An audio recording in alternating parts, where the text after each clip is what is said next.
3 বা 5 বছর মেয়াদে আম বাগান বিক্রি করা যাবে কি? মোহাম্মদ নিয়ামুল হাসান, রাজশাহী, বাংলাদেশ।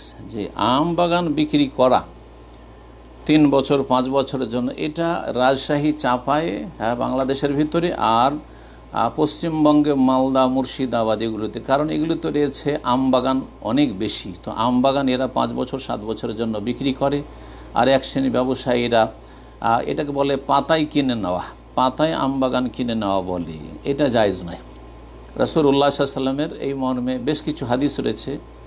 একটি হাদিস রয়েছে, তাতে রয়েছে খুব প্রসিদ্ধ হাদিস, নাহা রাসূল আন বাইইল গারার, যে কোনো প্রতারণার ব্যবসা থেকে যাতে ধোঁকা রয়েছে, পেতেও পারে আবার জিরো হয়ে যেতে পারে, এগুলো হচ্ছে গারার, ধোঁকার ব্যবসা। তো ধোঁকার ব্যবসা থেকে রাসূলুল্লাহ নিষেধ করেছেন। সোনানে আবু দাউদে রয়েছে, আল্লামা আলবানী হাদিসটি সহিহ বলেছেন, নাহা রাসূল আন বাইইস সিনিন, কয়েক বছরের ব্যবসা রাসূলুল্লাহ সাল্লাল্লাহু আলাইহি ওয়াসাল্লাম নিষেধ করেছেন। ওয়ান বাইইল মুআওয়ামা, অন্য রিওয়ায়াতে রয়েছে আম থেকে, আম মানে বছর, কয়েক বছরের জন্য ব্যবসা করা, এত বছরের জন্য। আম বাগানে শুধু আম বাগানে আমের গাছই থাকে, এই আমের গাছের তলায় অন্য কোনো ফসল হয় না। সুতরাং এইখানে এই অজুহাত করা যে সেইখানে তো জমিও আছে, জমি সহ সে ভাড়া নিচ্ছে, 5 বছরের জন্য নিয়ে নিল, না, মোটেই জায়েজ নয়। কারণ এখানে মুখ্য উদ্দেশ্য হচ্ছে সেই বাগানের আম, আর আম হতে পারে আবার ঘোড়ার ডিমও হইতে পারে। সুতরাং এই ক্ষেত্রে স্পষ্ট ধোঁকাবাজি রয়েছে, স্পষ্ট জাহালাত, অজ্ঞতা বা অস্পষ্টতা রয়েছে, স্পষ্ট ঝুঁকি রয়েছে।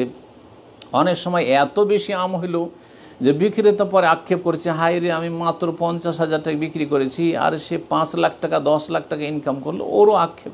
দুই দিক থেকেই ক্ষতি রয়েছে। সুতরাং এইরকম ব্যবসা জায়েজ নয়, হারাম। আর এই হারাম রুজি অনেকেই গ্রহণ করছেন বাংলাদেশে এবং ভারতে, পশ্চিমবঙ্গে, মালদা, মুর্শিদাবাদে, রাজশাহী, চাঁপাই। আল্লাহ যেন এইসব ব্যবসায়িকদেরকে হালাল রুজি গ্রহণের তৌফিক দান, হালাল ব্যবসার তৌফিক দান করেন।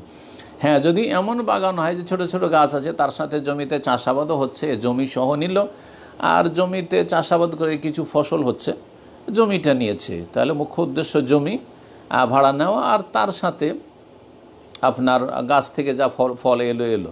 তো যদি ফলে যদি লস খেয়ে যায়, তো জমি থেকে কিছু ফসল হয়ে গেল, এইরকম যদি হয়, তাহলে ওলামারা বলেছেন যে জায়েজ। কারণ শুধু সেটা গাছের ফলকে উদ্দেশ্য করে নয়, সেই জমিটাকে উদ্দেশ্য করে সেই জমি আবাদ করেও সেখান থেকে কিছু ইনকাম করে নিতে পারে যেই ব্যক্তি সেই জমিটা ইজারা নিল বা ভাড়া নিল। আল্লাহ তাআলা আলাম।